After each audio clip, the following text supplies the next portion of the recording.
I struggled for a couple of years to get pregnant, and for me it was really unexpected because I was a healthy person, always had regular periods, my husband was healthy, so I just assumed it was going to be easy. So when we started trying and it wasn't happening, it was like, what's going on? Welcome to Get Pregnant Naturally, where functional medicine and natural fertility solutions will help you get pregnant and have your baby.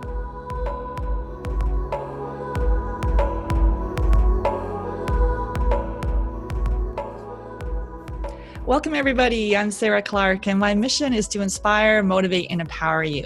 And most of all, I want you to wake up.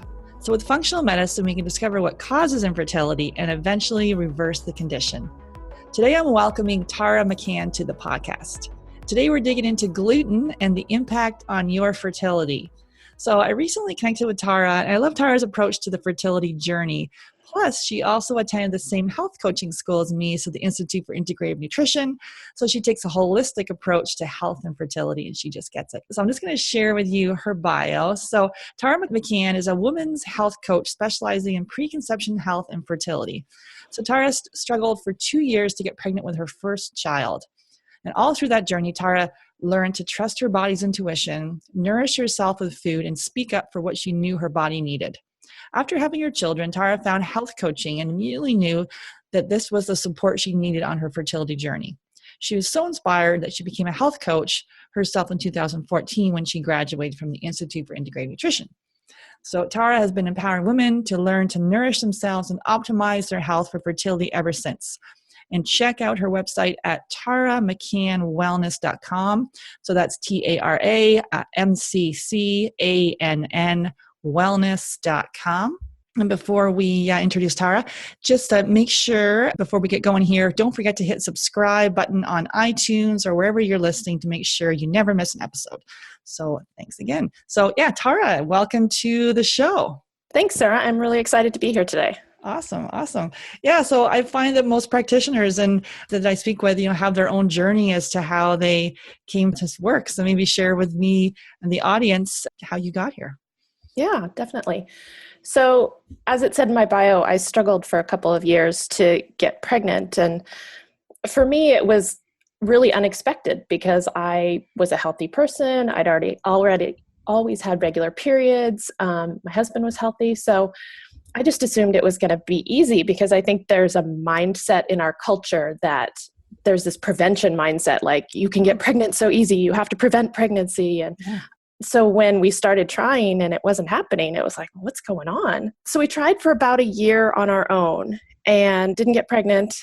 So finally went and saw an OB who a friend had recommended because he had helped her. And the first thing he said was, he's like, well, we really don't know what it is, but let's just put you on Clomid. I was like, well, I'm not really ready for that. So it was just like, he didn't want to explore any other options for me. And I knew that my body could do more. I felt in my heart that there was something else going on. And so we backed away from the medical aspect of it for a while. So I went and found an acupuncturist who was very helpful. I found the amazing book, Taking Charge of Your Fertility by Toni Weschler, which was amazingly helpful. And I just started digging in and figuring out how I could learn about my body, how I could nourish my body, feed my body. And then one of the things along that journey was I got rid of gluten out of my diet. So that was one of the pieces for me. And after about a year of acupuncture and really learning my cycle and learning what my body needed and what my body was telling me, we did go back and we went and saw some reproductive medical specialists and we did several rounds of IUI.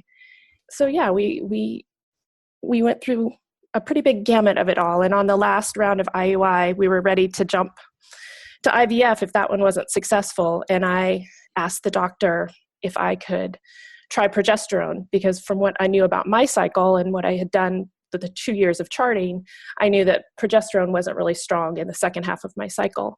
And he said, well, it's not going to hurt. So he gave me the progesterone for the second half after my IUI and we got pregnant. So that was how our story went. So it was the ups and downs and trying to figure things out and just so much information out there trying to weed through what's going to work for me. Mm-hmm, mm-hmm. So Yeah. And so for you, it was 3 IUIs, you said? we actually did, I think we did 5 total. 5 IUIs. Okay. And Yeah. then the last one. And then you have 2 children. Is it the same situation for your next child then? Or how did that work? No, actually, my second child, we got pregnant fairly quickly, well, actually on the first try out of the gate, Oh, because wow. we decided that, if it's going to take 2 years, we should start trying. And so, yeah, no, I got pregnant when my oldest daughter was 9 months. Hmm.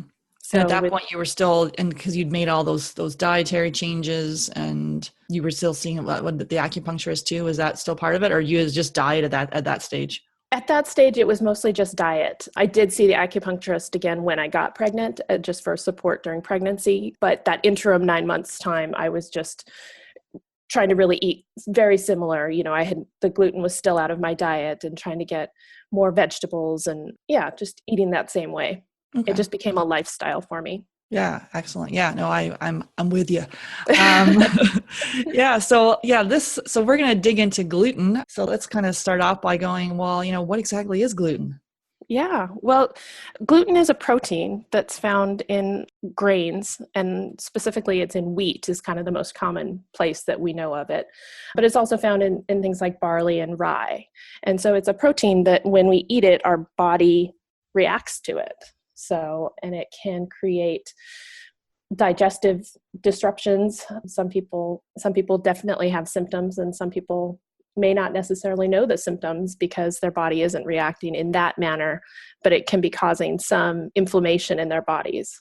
So, Yeah, because it yeah. can kind of, and some people, I guess, they can do digestive as well as it can do joint issues or skin problems, mood Right. problems, autoimmune. And it's kind of like, for me, it's because sometimes people say, are you celiac? Well, no, I'm not celiac, but I have non-celiac gluten sensitivity. So for me, when I have gluten, it does not work well in my body. And it never, for me, went to the digestive. It went more to, well, I look back, kind of anxiety, so mood and joint issues and sinus. Like it went to the sinus for me. So what did it do for you? Yeah, the sinus one was a big one for me because I was pretty consistently taking allergy medicine just Mhm. for what I thought were seasonal allergies, but I would Yeah. take it pretty much year round. Yep. And the biggest thing that I noticed for myself was that I didn't have to take that allergy medicine anymore. I didn't have that feeling of being stuffy all the time. So that was a huge one for me. What I notice now, I do notice more of the intestinal stuff for myself now. Like if I'm like, well, I'll just have a little piece of toast. My kids left toast on the plate. I'm going to just finish it up. I do notice that my stomach hurts a little bit. So it's like, okay, just that reminder there again that it's like, nope, your body really still doesn't like this. Yeah, I used to have that. So I was like when I was kind of like, I think 16, and my one of my best friends had a cat, and I'd go to her cottage, and at the end of the weekend, I was practically dead because I had hives and I was like so allergic to these cats. And then it just seemed to get worse as I went into my 20s. And then, yeah, for me, and same thing, like I didn't, like both my brother and dad, they had like really bad seasonal allergies, and which can be linked to leaky gut, which is that Mhm. autoimmune thing. But it's interesting how they don't want to make the changes, but that's okay. Um, and then Some for people me, aren't ready. yeah, I'm like, just be the kind of just lead the charge, and people will come over, when they're ready to make the change. So Yeah. for me, then, yeah, those seasonal allergies came in kind of in my early 20s, and the same thing. I started taking all this Claritin and Reactin, all those different allergy things, and every June the trees would come out, and I'd sneeze and sneeze and sneeze and just go crazy. And same with the cats, I couldn't even get near them. And then when I took gluten out of my diet, lo and behold, those things went away. So Yeah. began to heal the gut. Now I can, the cat can walk around me, and I'm not like immediately breaking out in hives and sneezing and with watery eyes. I seem to be fine. Which Yeah. I still kind of, with cats, I'm kind of like, oh, I'm a little hesitant kind of with them. I don't necessarily want to like pat them and stuff like that, but I'm not like, I can be in someone's house and not like break out and have to run out the house. Right. Right. Yeah. Yeah.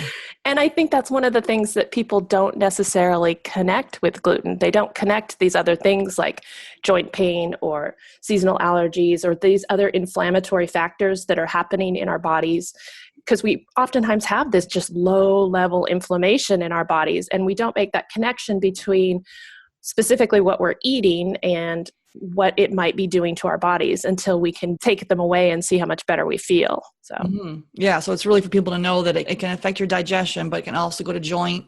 So it can go to digestion such as IBS, Crohn's, colitis.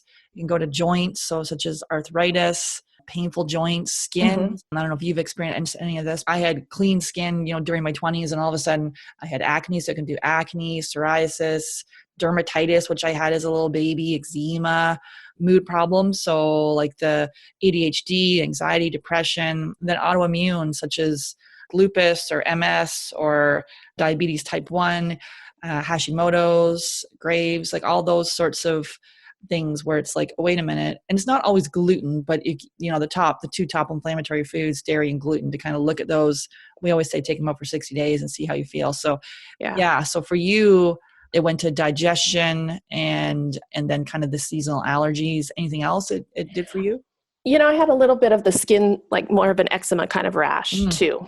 So there was that piece of it for me too. But a piece of that too was linked to the digestion and was kind of a candida type rash too. So because of what it did to my gut, then, it causes other problems in your gut because of the altering of the gut bacteria and things like that. So, but it's all a piece of being related to not feeding that good bacteria in your gut and then also causing those gaps in your intestines and things like that are causing the inflammation in your whole body.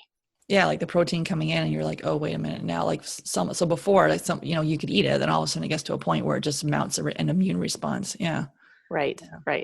And then even with the wheat crop that's like highly sprayed with glyphosate, which is a herbicide used to kill weeds, kind of that Monsanto uses that. So it's like, is it the fact that glyphosate is then linked to infertility? And I've got to actually coming on the podcast in a couple episodes from now is Zen Honeycutt, and she is from Moms Across America, and we do quite an interview talking about her personal journey with moving to organic, and then she's really an activist for removing glyphosate and from the food supply and going to organic. So that episode is like super powerful, and that'll be coming out a couple episodes after this, I think, or actually before. Sorry, I apologize for that.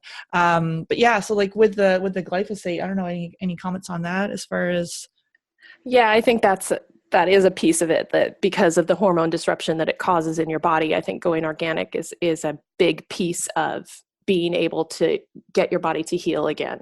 If you've taken away wheat, but then you're adding something else that's also disrupting your gut and making it so that you can't absorb the nutrients you need and disrupting your hormones, then it's not as helpful. So all of these changes kind of need to be made to support your body's healing. Yeah, to see if it is gluten, take it out, but then it might even be, and if you bring it back in, make sure you bring back in an organic form of gluten or wheat, because it could still be the fact that it's the glyphosate that's causing any problem. So it's hard to know what it is. That's why we just say, just take it out, full stop, and see how it impacts your body. Right. And what about, can you dig a little bit into the Harvard nurses study for us? Yeah. So as far as the fertility diet and things like that for supporting fertility. Yeah. So I like the fertility diet because I think that it gives you a structure for the way to eat. So eating a lot more vegetables, eating plant-based protein sources and things like that, getting really good fats in. I think those are like avocado oil and coconut and olive oil. And the concept that they have about slow carbs. So taking in carbs that are full of fiber. So, sweet potatoes or beans or things like that are going to keep you full longer and also not spike your insulin, because as we know, there's a lot of relation between our insulin levels and our hormone levels, because insulin and estrogen and testosterone, they're all so related. All of our hormones are so related that by keeping our blood sugars on a consistent basis, that helps to regulate our other hormones as well. Those pieces of the fertility diet I really like. They do recommend having dairy, which I think dairy is such an inflammatory food that I don't think it's necessarily for everyone. Some people tolerate it, but for the most part, most people don't. So their recommendation to have full fat dairy, definitely full fat if you're going to have it, but I think most people do better without it. Yeah, the Harvard Nurses Study. So it's like a study of 18,000 nurses over the course of 8 years. And it was used for a number of different things, but also so they wrote a book, The Fertility Diet. So when you hear the fertility diet around there, that's kind of some of the recommendations. They have like 10 top recommendations. And yeah, so they talk about the choose slow carbs, not no carbs, and dairy. So yeah, like our take on, and that's why we're doing the podcast for gluten, is to wait a minute, say, before you go to those slow carbs, which are complex carbs. So like the white stuff is cakes and cookies, but you want to do whole grains. Before you do that, well, make sure that you're not intolerant to gluten or wheat to begin with, and make sure that you choose organic. Because yeah, as you said, the spiking your insulin then affects your sex hormones. That kind of cascades down, and so it's all very important. But yeah, so it's to kind of piece apart some of that fertility diet. And yeah, and you mentioned about the because they recommend to do full fat dairy because they found the skim milk, guess the prolactin in there was impacting ovulatory infertility. So it's to really, and then like with, I guess, the other top inflammatory foods, which I think we'll probably go into, but some people are like, oh, I'm lactose intolerant, but it also could be the casein, which is found in milk, which could be causing a problem. So again, that's why we say, see if you have an intolerance to dairy, take it out for 60 days. And then if you do bring it back in, choose organic. Right. And grass fed if you can find it. Yeah. And just because the fats are better from grass fed animals, and yeah, bringing in the full fat and making sure that you don't react to it, because you might react to it. So, Mm-hmm, mm-hmm. and that one's a hard one to give up too. Yeah, our cheese consumption has like tripled over the last 30 years. And it's kind of like, oh, wait a minute. When you order a salad, they're like, oh, hold the cheese. It's kind of like, well, why is there cheese everywhere on everything? And that's what people say to me when they're trying to give up dairy. They're like, I can't give up the cheese. And I'm like, oh, just 60 days. 60 Yes. days. And I remember my husband, I've talked about this before, where I remember him standing in the living room, like eating a pack of cheese curds. And he's like, these are so delicious. I just love cheese curds. And I'm like, I wonder how your sinuses will be on, this is Friday, how on Monday. Sure enough, boom. Yeah. And I'm like, so it took him a little while, but he was like, oh, for him, it went right to the sinus and caused some sinus issues. So it's kind of that phlegm and congestion kind of thing. Yeah, for me, it was hard to give up the cream in my coffee. So I kind of had to give up both at once, because it was just a comforting thing for me. So I didn't do a whole lot of dairy, but that was one thing that was, and cheese. That was the two things that I finally had to eliminate for myself too. Yeah. Sorry, just back up a little bit with this kind of like the gluten-free craze that's going on. Because when we say, oh, go gluten-free, people are like, oh, that's just, it's just everyone's doing paleo or now keto and all that sort of stuff. So what's your take on the gluten-free craze? Well, I think it has become this craze and mainstream, like everybody's doing it. I think I'm going to do it too. So I think the reason it became a craze is because for some people, it's a really valid thing that they need to do for their own bodies, and they feel so much better, and they think better, and they lose weight, and they have more energy and all kinds of things. So I think that's why people latch onto it, is because they're like, oh, well, so-and-so did it and they got all of these amazing benefits. So people kind of just jump on the bandwagon when they see that.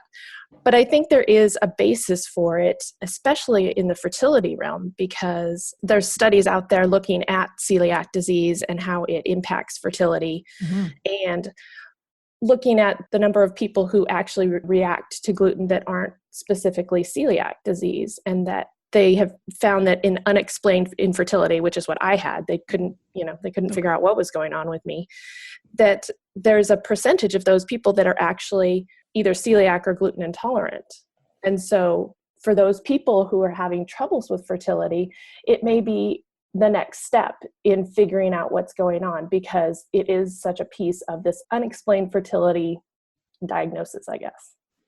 Yeah, so we always say with unexplained infertility, oh, there's always a reason. And it's sort of, to using the tools of functional medicine, like using testing and food sensitivity testing, plus other hormones and stool testing to really dig further as to what's going on. And I don't know, like the gluten-free craze thing can be like, everyone's kind of saying it. People will say to me, are you celiac? Well, no, I have, non-celiac gluten sensitivity. So for me, my body mounts an immune response to gluten, and it causes problems in my body. So that is an actual diagnosis. So even if because people say, oh, I was negative for celiac. Well, okay, but let's just dig a little further here, especially if there's unexplained infertility going on and you've been trying to conceive Right. and most people that come to me they've been trying to conceive for years. Yeah. So to ignore the elephant in the room, your diet, but people somehow want to look at the diet last. To me, it's like, you got to look at that thing first. Like, just take it out, and yeah, it'll suck. And you'll be like, it'll suck, right? Because it's sort of, Yeah. and usually the things that you're most intolerant to are your favorite foods, Right. which sucks. But if sometimes we don't know how poorly we are feeling until we start to feel like amazing. Yeah, and I think that's part of the conversation around preconception health that I want to bring to the forefront, is that if you can take some time to clean up your diet first, Yeah. as opposed to making that the last step, that when you take that time, that 3 to 6 months, to really get your body in the best space of, that you can optimize all of your functioning in your body to the best place that you can, then I think that journey to conception and motherhood can be very different, because I know from the time I went gluten-free until the time I conceived was probably about 9 months. And had I taken that time, when we were first considering getting pregnant, or if I had taken, even the first year of our marriage before we decided to get pregnant, and had really focused on my diet, I think my journey would have been very different. And I think the journey can be different for a lot of women if they take that time to do that. But I think a lot of people jump straight to the medical, there's a pill out there that'll fix me. I know. And that pill, like, an IUI, the success rate is only 10% average, IVF, 30% average, and donor eggs, 50% average. So it's not, and it's a lot of money. So looking at like dietary changes, you might maybe spend a little bit more on your, maybe when switching to organic and looking at some of these just make sure you're not getting gluten-free products full of corn and all those sorts of things. Right. But it's in the long run. And then you're looking, again, you're laying that really strong foundation for the health of your baby and you too. So sometimes when I talk to women, they'll be like, they forget about themselves, because if you haven't prepared your body, then you increase your chances of having issues with postpartum. Yeah. And feeling like I didn't have that crying in the corner thing. I had the kick in the corner and like I remember wanting to throw the phone out the window, like like the irritability and anger. Yeah. Yeah. And that's hard when you've got a little one that you're trying to take care of, and that, you're sleep deprived. So, I mean, there's all of these factors that come into play. You're not getting sleep, you're breastfeeding, so you're burning more energy, and you've depleted all the nutrients. And if the nutrients weren't there in the first place, you've depleted yourself even more. So it kind of becomes a perfect storm. So because I had 2 pregnancies really close together and breastfed, and that was why I sought out health coaching in the first place, is because I was really looking to figure out how to heal my body. I had gotten really depleted, and I was really tired, and I had the skin issues, and I had tried to do some dietary stuff on my own, but then found that I didn't have anything to eat, so I didn't know where to go. So finding that guidance through a health coach was really beneficial for me. But looking back now, it's like, gosh, I wish I would have done that first. So yeah, better, you do better, as Maya Angelou says, but it's kind of like sometimes you just don't. I didn't discover this stuff until I was fully in menopause, the age of 40, and then I did life coaching, and then I found health coaching. Same thing, discovered all my food intolerances, later a gut infection. So it's sort of, that's why I did this podcast, because I was like, no one's talking about this stuff. We have to get the message out, and really, so I say for people to wake up, because running right to the fertility clinic, although you were successful using IUI, I was successful with donor eggs, and have 2 wonderful children, but most people everyone that I speak to, they've fallen through the cracks. They spent thousands. They've done, I spoke to someone yesterday, 6 miscarriages. It's heartbreaking, because the emotional toll of all of that, even if you are covered by insurance, like the emotional toll of having that not work, or if you have a miscarriage with it's devastating. I think that's a huge toll too. There is the huge expense to it too. Like, people are really borrowing money from family and trying to get a Kickstarter, and they're trying to gather this money. So there's such a huge financial burden for it. And then also that emotional toll that you talk about, because that emotional roller coaster that you ride every month of, got to get yourself up and prepared and ready to go, so that when you're ovulating, that you can do all the things you need to do. And then you're sitting for that 2-week wait, which is so just hard. And then the crash that comes when your period comes, and the feeling of your body is failing at the one thing that it was meant to do. That was my feeling. Mm-hmm. It was just so hard. It's like, this is what my body is built for. Like, why am I failing at this? Mm-hmm. And then the emotional toll that it takes between you and your partner too, that is such a huge thing. And then with IVF and all the other medical technologies, the amount of hormones that you're putting in your body too is a huge impact on your body. So yeah, it's a big thing that if they knew about it more and were willing to make this choice and create a good foundation, that it could have such an impact. Because yes, they may still need medical technology, but their body's going to be in a better space to tolerate the extra hormones and to tolerate the emotional piece of it. So I think that's really important. Yeah, because it takes 90 days for the egg to renew itself. The life cycle of the sperm is 70 to 80 days. So it's like to take the minimum of 3-month window to really lay a strong foundation.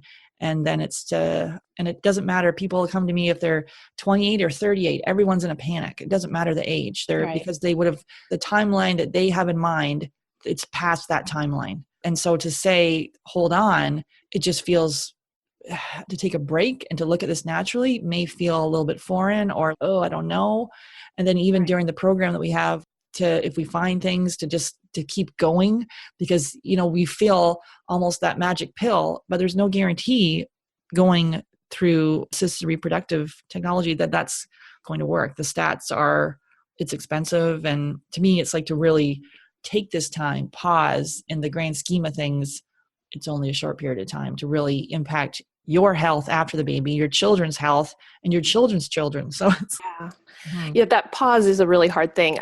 One of the things I forgot to mention during my journey is we had to take a pause during between my fourth IUI attempt and my fifth IUI attempt. They found a polyp in my uterus. And so we had to get a hysteroscopy and remove that polyp, but I was forced to take a month off. And that was a really devastating month for me because but we can't stop. We have to keep going. And so in the end, it was the best thing for me because I took that month off and I was able to regroup. And then I also asked for what I needed to on that fifth IUI attempt. So I think it was really good, but in the midst of it, it felt horrible. Because it feels like your chances are dwindling and it doesn't really matter. Yeah. As I say, the age you are. Right. Yeah. So I guess kind of with the gluten side of things, and so if you're here and you're listening to this and you're like, well, first of all, you can go to my website and you can have a free 3-day fertility diet challenge. So you can check that out and download that. So I'll put that as a link in the show notes. But also just to caution people, maybe you can talk a little bit about this, Tara, with like gluten light. So some people are kind of like, oh, yeah, I'm gluten-free, but on Friday, I'm going to have a cheat day. And then I'm about 95%. So for me, the gluten light, don't even bother. Because if it's still in there and there's protein attacking your system, you don't give your body time to heal, and you never are able to figure out what it does to your body and never heal the intestinal lining. So what's your take on gluten light?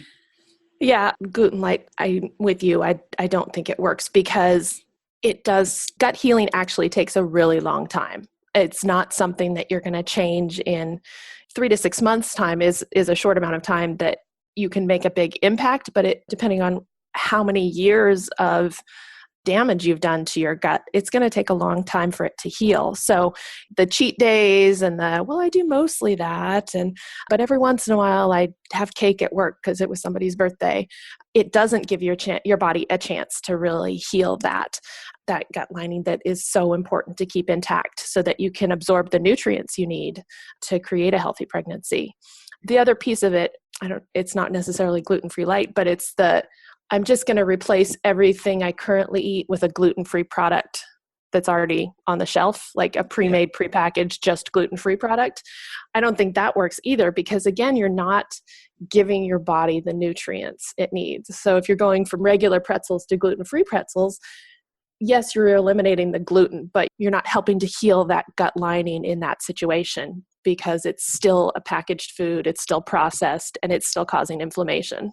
Yeah, we look at food sensitivity, doing elimination diet, taking out the top inflammatory foods, seeing exactly how it impacts your body, then seeing what else is also in there, if there's other gut infections, and then really, as you say, like working on that gut repair. And, if you can tolerate it, bone broth or collagen, or there's many different things to help to heal the gut lining.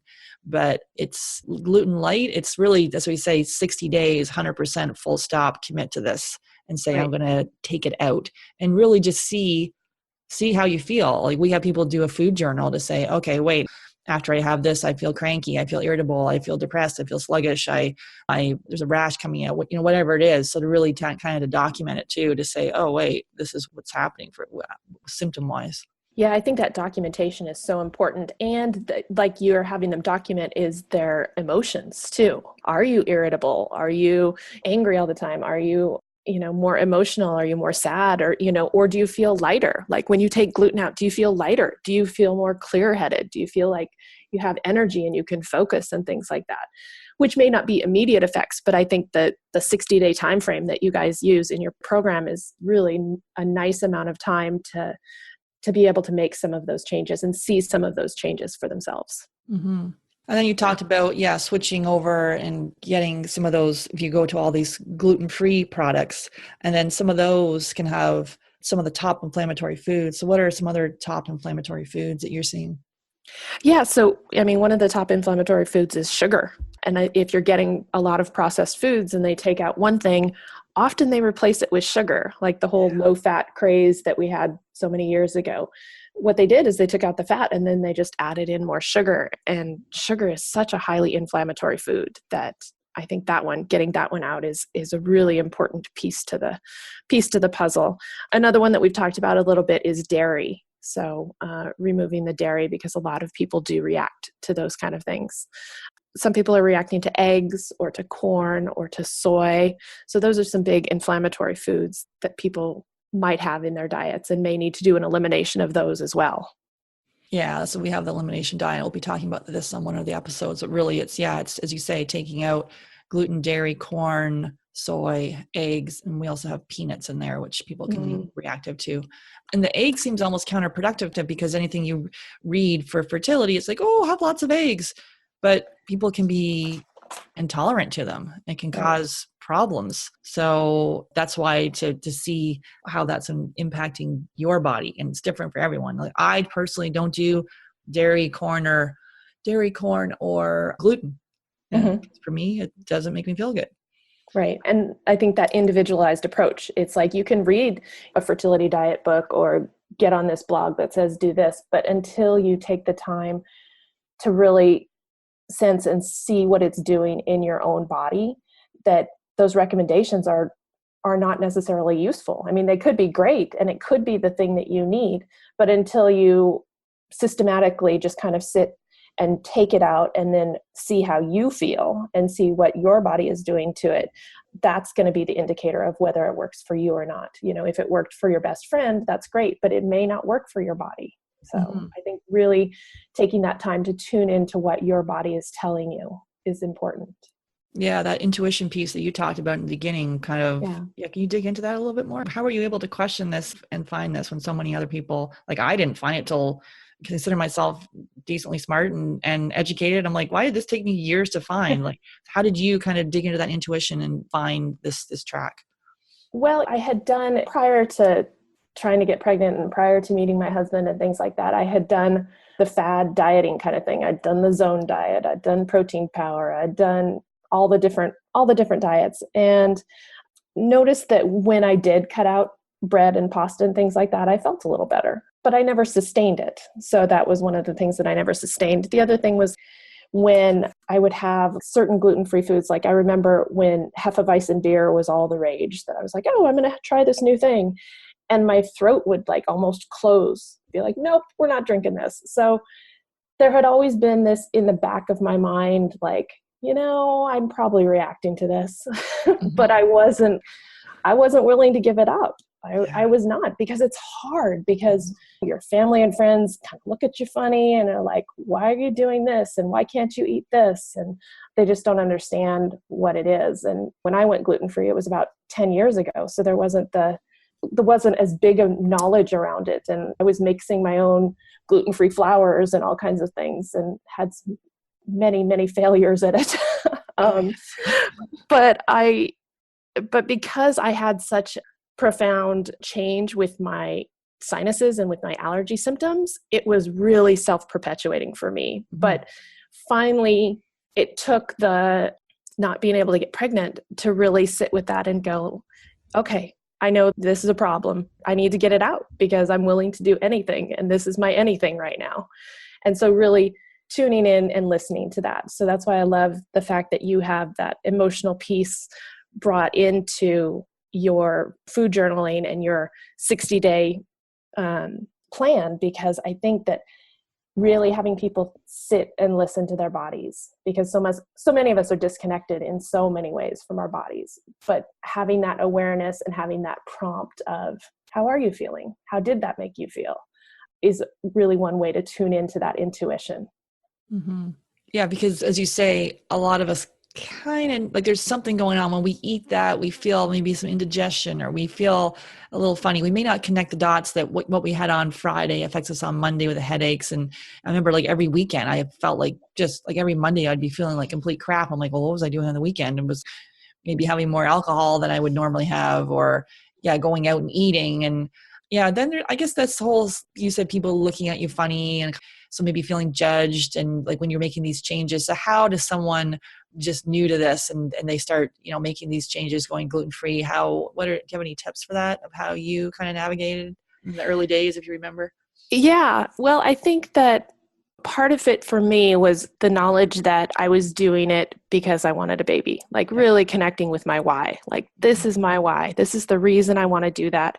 And being really grounded within myself and knowing that, so that when I would go to a family gathering and said, no, I don't want a roll, or no, I'm not eating that because it's got gluten in it, there was the judgment and there was the feeling like, oh, I don't want to refuse my mother-in-law's whatever she made for Easter. Mhm. But really knowing that you have a reason behind it and your desire to be a mother and to create a family, and holding on to that and keeping that in your awareness can be a big impact on those times when it's like, well, everybody in the office is having a little bit of cake. I can just have a little.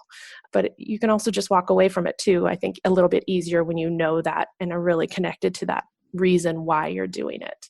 And I think there's lots of things you can do as far as packing your own snacks and making your own food at home. If you're going to a family gathering, take something that you know you can eat and be choosy about what's on the table when you're at family gatherings, and things like that can be helpful. Yeah, I think that intention of why you're doing this, because sometimes we, are like, oh, this sucks and everyone's enjoying themselves. What about me? Whereas I can look at it even a little bit differently, going, oh, because it's not about deprivation over here. It's not about lack. You're still eating awesome food. I look at all the food I used to eat before. It was a lot of brown food. And Yeah. now it's like this beautiful, organic, gorgeous food. Every time I eat, I don't know, it's always delicious. Soup out of a can for years. And I'm like, what the hell was I doing? And my mother was like, I grew up like kind of vegetarian. My parents have been vegans for 30 years. So it's like, I grew up in this healthy household and then left and started eating, standard Western diet.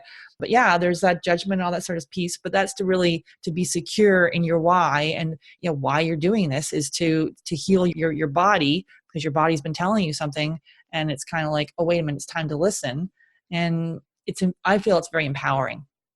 It is, because I think a lot of the fertility journey can feel disempowering, Yep. because it's all about your numbers, or it's all about you created this many follicles, or you did this, but it's not about you and about your person and about. So I think the being able to take charge of a piece of that, and taking charge of what you eat and how you nourish yourself and how you support your body through the whole process, can be extremely empowering. Mm-hmm, mm-hmm, absolutely. So you did mention a book there a little while ago, Tony Weschler's, what's her book called again? Taking charge of your Oh yeah. fertility. Yeah, taking charge of Yeah. your fertility. Is there any other resources, apps, websites, anything you're digging right now? I love the Tony Weschler book, just because, again, that empowerment piece of knowing, and what we talked about, being disconnected from your body, it really does help you connect back to your menstrual cycle and when you're fertile, and being able to know what's going on in your body again. So other things that I like as far as gluten-free recipes and trying to Yeah. figure out what to eat and how to eat and all that things like that. I love the website Against All Grain, which is Danielle Walker. Yeah, she's awesome. She is awesome. Her cookbooks are great, and I use mostly her website and her recipes on her blog because she is healing herself from an autoimmune disease. Mm-hmm. She takes out a lot of those highly inflammatory foods, but the food is really good. And so I think that's a really nice resource. I also like the website Nom Nom Paleo. Oh yeah, I've seen that one. Yeah, I've seen that one's good too. It's just to get a mix of different ones out there. So those are a couple that I use that I really like. So Against All Grains is a good one. And she's got some really good desserts too, because I'm a little dessert fiend. So, yes, she does. Yeah, she's got some of the good those. And Nom Nom Paleo, I think they're part of a meal plan. Is it called Real Plan? Real Plans. Yeah. That's a really helpful one too. I've subscribed to that one for a while, and that one's really nice because you can do add-ons of specific people, but even their base package of meal planning, you can pick and choose what you want. You can switch things out, and it gives you a shopping list, which is so amazing. Yeah. So Real Plans, and then Nom Nom. So NOM space NOM Paleo, and they are then a contributor. So Real Plans has a host of different. I think it's a paleo, keto. There's plant-based in there or not? There are. You can actually, when you set it up, you could pick one, but you have the option once you get in that you can change whatever it is. So if you want a couple of meatless nights a week, then you can pick vegetarian, and it'll pop up some plant-based protein meals for you. Yeah, that's right. It's totally customizable. So that's really cool. Especially when I know when I was trying to figure out this gluten-free thing in the beginning, I'm like, what the heck do I eat? I'm like, and because I was a dessert fiend, I would, immediately go back to see what the recipes for the desserts were. Right. So that Real Plans is a good one to check out because you can just customize it as well. I think, and so you have got a recipe book of your top 10 fertility foods. So maybe share a little bit about that for us. Yeah, so I just collected my top 10 foods that I like as far as nourishing whole foods that are really going to be helpful for replenishing the nutrients that you may have been missing and helping you to heal your gut and helping you to keep your blood sugar in check. And so there's 10 recipes that are whole foods based and really yummy. And there's a couple sweet treats in there too. So I didn't leave those out. But yeah, it's a nice way to start and get a look at that you can eat real food and that it's beautiful and that it's bright and that it's, it's eating the rainbow of food is what I try to describe to people, like trying to get all the different colors in the rainbow. You had described eating brown foods all the time. So it's really about creating that rainbow and finding things that are really nourishing for you. And so I think it's a great place to start. Awesome. Yeah. They can find that at taramccannwellness.com/top-10. And we'll put that in the show notes too. So you can get your top 10, get your little recipe book there. Thank you so much for joining us on the podcast today and sharing your words of wisdom and tips about going gluten-free. Yeah, I really appreciate it. Thanks, Sarah. This was really great. I'm glad to have been here. Thanks. Awesome. Thanks very much. And have yourself a wonderful day, everyone. Hey there, Sarah Clark here. So are you struggling to have your baby? First of all, please know that my heart goes out to you. I support couples worldwide who are struggling with infertility to conceive and have healthy babies. Women like Rita, who gave birth to her beautiful daughter after following my fertility coaching system. Or Danielle, who after 2 failed IUIs was able to get pregnant after a supercharge your fertility discovery call with me. So here's how you get my help for free. So I offer a free Supercharge Your Fertility Discovery call. And on that call, I'll create a plan with you that is going to help you fast track your success. So this call is not for everyone. And I'm really picky about who I get to speak with. And I have a strict but totally reasonable criteria that needs to be met in order for us to move forward. So here's who I can help. So first of all, you need to be able to explore your infertility diagnosis in a new light. So this offers for people who are open-minded, they're coachable, and if you can do that and want to double or triple your chances at the fertility clinic or get pregnant, awesome. So let's get on the phone and chat. Also, you must be an action taker. So someone who's committed to seeing results, you're able to follow directions. Don't worry, I'm not going to ask you to do anything bizarre. But if you're one of those people who like to consume a ton of information, but don't like to spend time implementing and seeing results, then the call's not really for you. So I only want to spend time with people who are genuinely committed to their own success. So So just click on the link in the show notes and apply, or go to fabfertile.com and click on the free consult. So it's a really short application that just tells you about your health, how long you've been trying to conceive, and how soon you'd like to be pregnant. So seriously, this is going to be the best time you've ever spent on your fertility. Looking forward to chatting. Talk soon. Thank you for listening to Get Pregnant Naturally. Seriously, it means the world to me that you're here. Make sure you hit the subscribe button so you can be notified of upcoming episodes. I'm excited to offer you a special gift. If you are a U.S. resident, text FERTILE, FERTILE, to 345345. You'll be prompted to enter your email address and you will receive our 3-day free Fertility Diet Challenge. The challenge includes delicious chef-prepared recipes that are specifically designed to enhance your fertility. Download the recipes and try them this weekend. For U.S. residents, text FERTILE, FERTILE, to 345345. For non-U.S. residents, go to www.fertilitydietfreebie.com to access your special gift. That is Fertility Diet Freebie, FERTILITY, Diet, DIET, freebie, FREEBIE.com to access the 3-day free Fertility Diet Challenge. And I love this quote by Dr. Mark Hyman.